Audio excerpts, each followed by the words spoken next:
Morning friends, trek ট্রিক্সে আপনাদের সুস্বাগতম। আজকে আমরা আবার একটি নতুন টিউটোরিয়ালের সাথে আজ দেখব কিভাবে কোনো বস্তুর প্রতিবিম্ব ফটোশপে খুব সহজেই তৈরি করা যায়। দেখুন সেটি কিভাবে করা যায়। তার জন্য দুটি জিনিস খুব দরকার, যেটি হচ্ছে প্রতিবিম্ব গঠন করার জন্য একটি ইমেজ আর তার পিছনের ব্যাকগ্রাউন্ড। তো নিয়ে নিই আমরা সেগুলো। কোনো কিছু ফটোশপে নেওয়ার জন্য ফাইল ওপেন, সেখান থেকে সিটিআরএল প্রেস করে লাভা আইরিসের একটি মোবাইল এবং একটি আমার ডাউনলোড করা ব্যাকগ্রাউন্ড, আপনি ইন্টারনেটে যে কোনো জায়গায় একটি ব্যাকগ্রাউন্ড পেয়ে যাবেন, সিলেক্ট করে ওপেন করলাম। এরপর এই ব্যাকগ্রাউন্ডটিকে একটু বড় করার জন্য কন্ট্রোল প্লাস এটি প্রেস করলাম। এরপরে মোবাইলে চলে যাই। মোবাইলে চলে যাওয়ার পর মোবাইলটিকে কপি করে ব্যাকগ্রাউন্ডে আনার জন্যে তার টেকনিক হলো কন্ট্রোল এ প্রেস করতে হয়। দেখুন সেটি কিভাবে করে। কন্ট্রোল এ প্রেস করলাম, তারপরে কন্ট্রোল সি প্রেস করে এই ছবিটিকে কপি করতে হবে। কন্ট্রোল সি প্রেস করলাম, ছবিটি কপি হলো। এরপর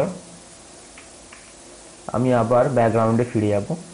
কন্ট্রোল 0 প্রেস করলে ছবিটি ফিট টু স্ক্রিন হবে, অর্থাৎ স্ক্রিনে পুরোপুরি ফিট করবে। দেখুন কন্ট্রোল 0 প্রেস করলে ফিট হলো স্ক্রিনেতে। এবার মোবাইলটিকে আমি পেস্ট করব এই ব্যাকগ্রাউন্ডের ওপর। তো তার অপশান হচ্ছে কন্ট্রোল ভি, অর্থাৎ মোবাইলটি পেস্ট হলো।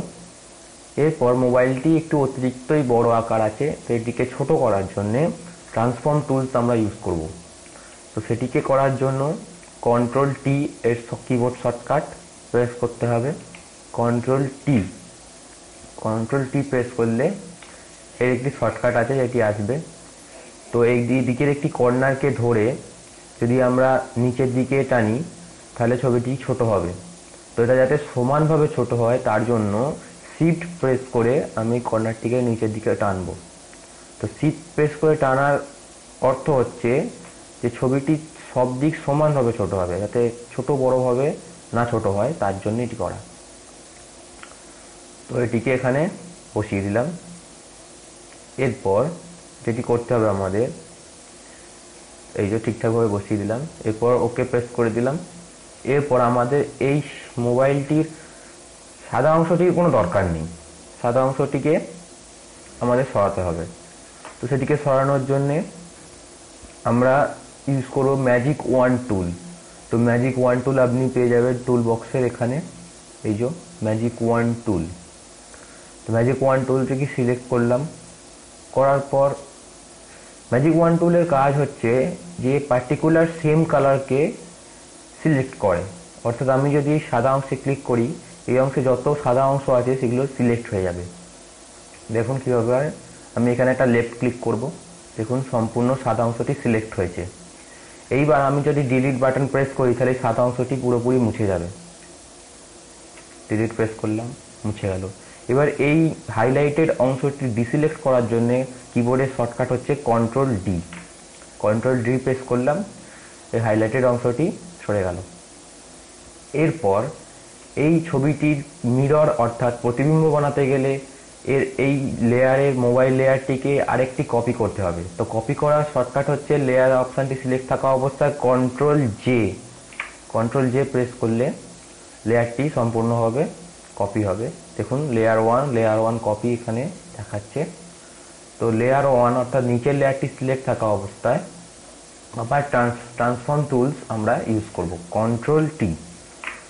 তো কন্ট্রোল টি এ ট্রান্সফর্ম টুল আসার পর এখানে যে কার্সারটি আছে মিডিলের যে অ্যাঙ্কর পয়েন্টটা আছে, এই অ্যাঙ্কর পয়েন্টটাকে সরাসরি আমরা টেনে, দেখুন কীভাবে মিডিল থেকে টানছি, ধরে লেফট ক্লিক করে টেনে একবারে নিচের পয়েন্টে নিয়ে আসবো। এটা নিচের পয়েন্টে নিয়ে আসার কাছাকাছি এলে এটা অটোমেটিক্যালি এর সাথে অ্যাডজাস্ট হয়ে যাবে, অর্থাৎ টেনে নেবে। তো এটা হওয়ার পর আমরা এই ছবিটির উপর রাইট ক্লিক করে ফ্লিপ ভার্টিক্যাল করব। ফ্লিপ ভার্টিক্যাল করার পর দেখুন ছবিটি একটি প্রতিবিম্ব তৈরি হয়েছে। তো আমরা ওকে করে দিলাম। তো ওকে করার আগে ছবিটিকে আমি একটু নিচের দিকে নামিয়ে নেওয়ার চেষ্টা করি। কারণ প্রতিবিম্ব একটু নিচে হয়। দেখুন এবার ঠিকঠাক লাগছে, ওকে করে দিই। কিন্তু প্রতিবিম্ব এতটা স্পষ্ট হয় না, তো এটিকে আবছা করার জন্য বা কম যাতে দেখতে পাওয়া যায় সেটিকে চেঞ্জ করার জন্য অপাসিটি লেভেলকে আমরা কমাবো। 70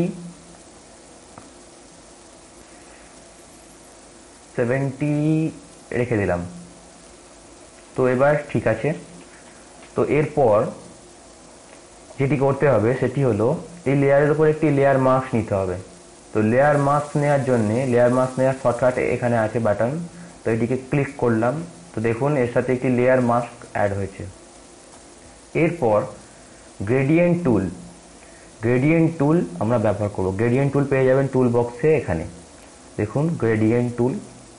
এরপর লিনিয়ার গ্রেডিয়েন্ট সিলেক্ট থাকা অবস্থায় আমরা ফোরগ্রাউন্ড টু ব্যাকগ্রাউন্ড এই অপশানটি সিলেক্ট করব, করে ওকে প্রেস করব।